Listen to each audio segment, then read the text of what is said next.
Shalom, frères et sœurs. Je suis Maman Nyandé. Aujourd'hui, nous allons découvrir ensemble l'histoire de Jésus-Christ. Restez avec moi jusqu'à la fin, likez et abonnez-vous pour ne... Il y a plus de 2000 ans, dans une petite ville de Galilée appelée Nazareth, vivait une jeune femme douce et pieuse nommée Marie. Elle était promise en mariage à un charpentier juste et bon, Joseph, un descendant du grand roi David. Leur vie était simple, rythmée par le travail et la foi. Mais un jour, tout a basculé. Un événement extraordinaire allait changer non seulement leur destinée, mais aussi le cours de l'histoire humaine. L'ange Gabriel, un messager de Dieu, apparut soudainement à Marie. Imaginez sa surprise et sa confusion. L'ange la salua avec des mots puissants. « Je te salue, toi à qui une grâce a été faite. Le Seigneur est avec toi. » Marie était troublée, se demandant ce que signifiait une telle salutation. L'ange, voyant son trouble, la rassura aussitôt. « Ne crains pas, Marie, car tu as trouvé grâce auprès de Dieu. Voici, tu deviendras enceinte, et tu enfanteras un fils, et tu lui donneras le nom de Jésus. » L'ange continua, expliquant que cet enfant ne serait pas ordinaire. Il sera grand et sera appelé fils du Très-Haut. Le Seigneur Dieu lui donnera le trône de David, son père. Il régnera sur la maison de Jacob éternellement, et son règne n'aura pas de fin. Face à cette annonce incroyable, Marie, avec une foi et une humilité profonde, accepta cette mission divine.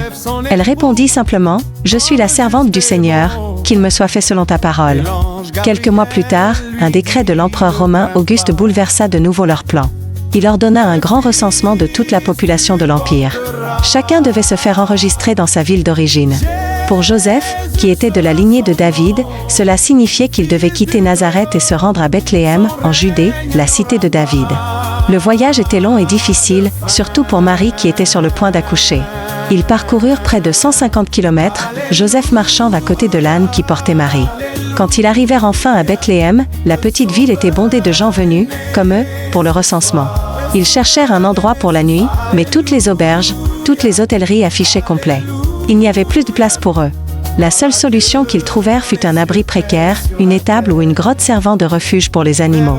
C'est dans ce lieu humble et dépouillé, loin de tout confort, que le moment de la naissance arriva. Marie mit au monde son fils, le Sauveur promis.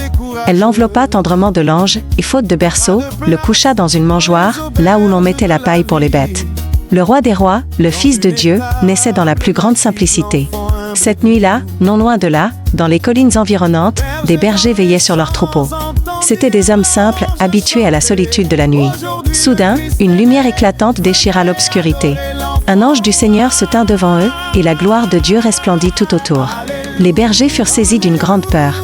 Mais l'ange leur dit, « N'ayez pas peur, car je vous annonce une bonne nouvelle qui sera pour tout le peuple une grande joie. Au jour de 8, dans la ville de David, il vous est né un Sauveur, qui est le Christ, le Seigneur.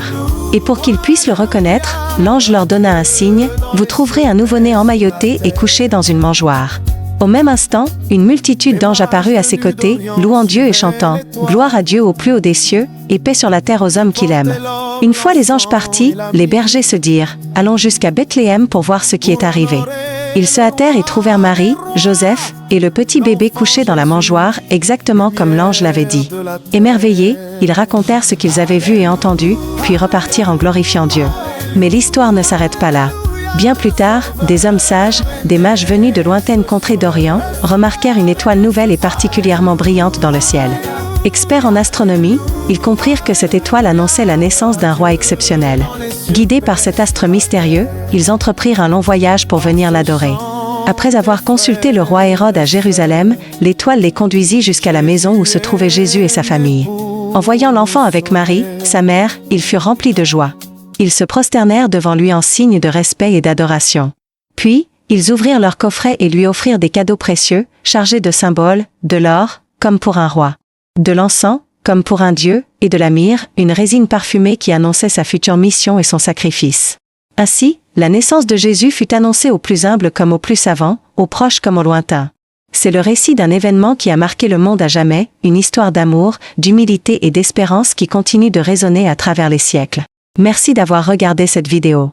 Si vous avez apprécié ce récit, n'hésitez pas à laisser un pouce bleu et à vous abonner pour ne pas manquer nos prochaines histoires. À très bientôt.